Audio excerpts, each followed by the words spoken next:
విశ్వవిద్యాలయాల్లో సిబ్బంది లేక, వంట చేసే సిబ్బంది కూడా లేక అన్నం సరిగా పెడతలేరని చెప్పి విద్యార్థులు ఆందోళన చేస్తూ ఉన్నారు. హాస్టళ్లలో అన్నం సరిగా లేదని చెప్పి విద్యార్థులు ఏడుస్తూ ఉన్నారు. బీసీ, ఎస్సీ, ఎస్టీ, మైనార్టీ గురుకులాల్లో అధ్వానమైనటువంటి పరిస్థితి ఉంది. పరిపాలన గాడికి తప్పింది. యూనివర్సిటీలలో లెక్చరర్ పోస్టులు ఖాళీగా ఉన్నాయి. చెప్పే నాథుడే లేడు. మరి కాంట్రాక్ట్ పద్ధతిని తీసుకుంటారా, టైం స్కేల్లో తీసుకుంటారా? ఆ విద్యార్థులు మరి నమ్ముకొని విశ్వవిద్యాలయాలు జాయిన్ అయినరు. ప్రైవేటుగా ధీటుగా విద్యా వ్యవస్థను, యూనివర్సిటీలను తయారు చేయాల్సిన అవసరం ఉంది. వాటిపైన మీరు దృష్టి పెట్టండి. కక్ష సాధింపులు బంద్ చేయండి. పరిపాలన మీద దృష్టి పెట్టి చూడండి. హాస్పిటల్లో పరిస్థితులు చూడండి. గోళీలు ఉన్నాయా లేదా, ఇంజెక్షన్స్ ఉన్నాయా లేదా, హాస్టల్లో బువ సరిగా ఉందా లేదా, టీచర్స్ ఉన్నారా లేదా, సరైన సిబ్బంది ఉందా లేదా, రిక్రూట్మెంట్ ఎట్లా చేయాలి, నిరుద్యోగ యువకులకు ఏం హామీ ఇచ్చినాం? అశోక్ నగర్లో అరెస్ట్ చేసి లోపల పెట్టినంత మాత్రాన, వాళ్ళ గొంతు నొక్కినంత మాత్రాన కాదు కదా. మిమ్మల్ని నమ్ముకొని మీ వెంట ఉన్నారు. మరి 6 నెలల్లోనే తిరుగుబాటు వచ్చిందంటే ఏం తప్పుందని సమీక్షించుకోరా? అడిగినా గొంతునే నొక్కేస్తామంటే, ప్రశ్నించే గొంతునే పిసికేస్తామంటే అది ఎంతవరకు సమంజసం? మేము ఉద్యమకారులుగా తెలంగాణ దినదిన అభివృద్ధి చెందుతుందంటే అది ఏ ప్రభుత్వం చేసినా, ఏ పార్టీ చేసినా సంతోషపడవాళ్ళం. మేము కష్టపడి తెచ్చుకున్న తెలంగాణ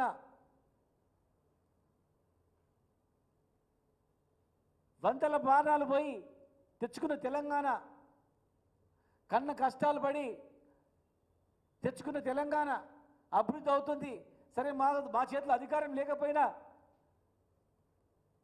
వాళ్ళు బాగు చేస్తున్నారు అంటే తెలంగాణ తెచ్చుకున్న వాళ్ళు సంతోషపడతారు.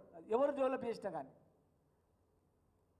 తెలంగాణ ఎస్ అన్నోళ్ళు కానీ, తెలంగాణ నో అన్నోళ్ళు కానీ ఇలా ఉన్నారు, పని చేస్తున్నా అంటే సరే ఇప్పుడు మంచి పని చేస్తున్నా అనుకునే వాళ్ళం మేము. కానీ 10 ఏళ్ళు ఒక స్థాయిలో వెళ్ళి మళ్ళీ ఇప్పుడు తెలంగాణ అనగానే భయభ్రాంతులు గురేటట్టు చేయడం అనేది దౌర్జన్యాలు, గ్రామీణ ప్రాంతాల్లో దౌర్జన్యాలు,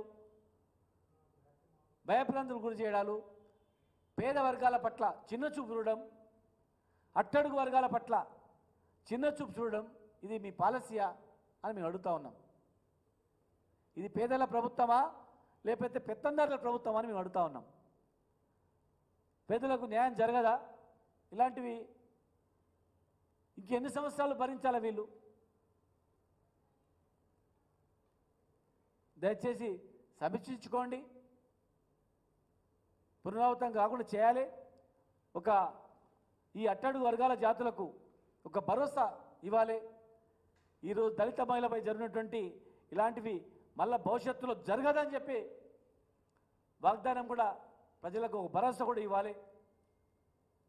డీజీపీ గారు కూడా ఇమ్మీడియట్గా రాష్ట్రంలో ఉన్నటువంటి శాంతి భద్రతల పట్ల సమీక్ష చేసి ఎన్ని కేసులు బుక్ అవుతున్నాయి, అసలు పోలీస్ డిపార్ట్మెంట్లో ఎస్హెచ్ఓ ఏం చేయాలా, వాళ్ళు చేస్తున్న పని ఏంటి ఈరోజు ఒకసారి మీరు సమీక్షించి అడగండి. మీ దగ్గర ఉన్న నిఘా వ్యవస్థల ద్వారా జిల్లా నుంచి రిపోర్ట్ తెప్పించుకోండి. వాళ్ళు ఏం డ్యూటీ చేస్తున్నారు, ప్రస్తుతము ఏం విధానం నడుస్తుంది, ఒకసారి మీరు సమీక్షించి ఇలాంటి దాడులు పునరావృతం కాకుండా మహిళలకు భరోసా ఇవ్వాలని చెప్పి మేము విజ్ఞప్తి చేస్తూ ఉన్నాం.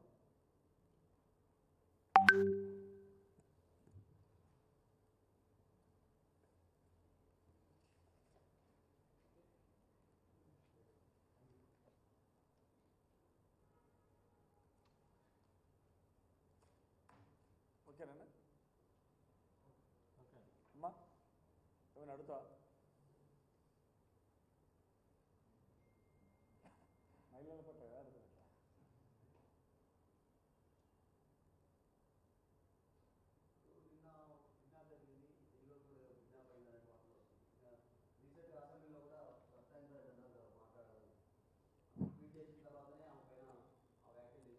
ఇప్పుడు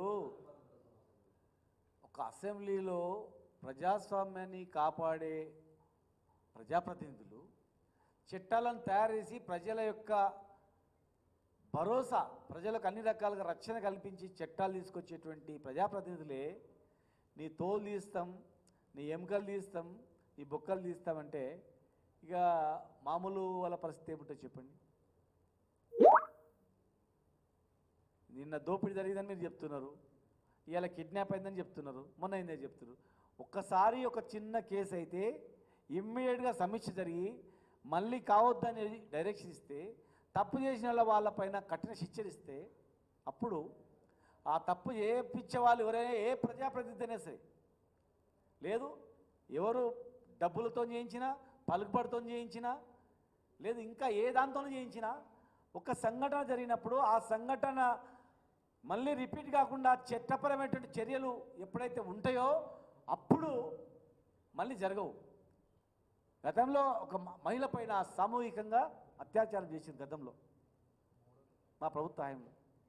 ఇమ్మీడియట్గా ప్రభుత్వం విధానం ప్రకారం కఠిన చర్యలు చేపట్టబడ్డాయి. అప్పుడు మళ్ళీ ఒక మహిళను ఇట్లా ముట్టుకోవాలన్నా, అర్ధరాత్రి పోతుంటే బనాయించాలన్నా, ఏమని అనాలన్నా మళ్ళా ఒళ్ళు ఇట్లా జిల్లు అనేటట్లు భయపడేటట్లు వాళ్ళ దగ్గర పోకుండా ఒక యాక్షన్ అనేది ఉండే. అట్లా ఇప్పుడు కూడా కిడ్నాప్ గురైన వాడు కిడ్నాప్ చేసి మళ్ళా హాయిగా తిరిగింది అనుకోండి, హత్యలు చేసి బయట హాయిగా తిరిగింది అనుకోండి, రేపులు చేసి హాయిగా తిరిగింది అనుకోండి,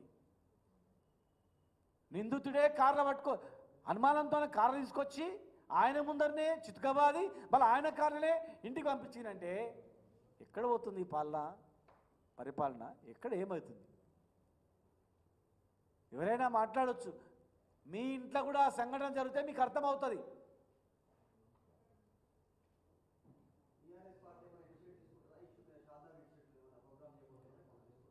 ఖచ్చితంగా ఈరోజు మాకు సంబంధించినటువంటి మా నాయకులు కూడా వెళ్ళారు, అక్కడికి వెళ్ళిండ్రు, చూస్తారు, సమీక్షిస్తారు.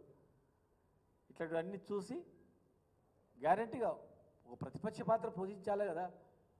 ప్రతిపక్ష పాత్ర పోషిస్తేనే వాళ్ళకు కూడా అడిగే వాళ్ళు ఉంటేనే, అరే అడుగుతుంటారు, ప్రశ్నించే వాళ్ళు ఉంటేనే ఒక భయంతో అలర్ట్తో ముందుకు పోతారు. మీరు అనేది అనండి, మేము చేస్తామంటే ఇక ప్రజల తిరుగుబాటు ఉంటుంది, ప్రజల నుంచి తిరుగుబాటు వస్తుంది.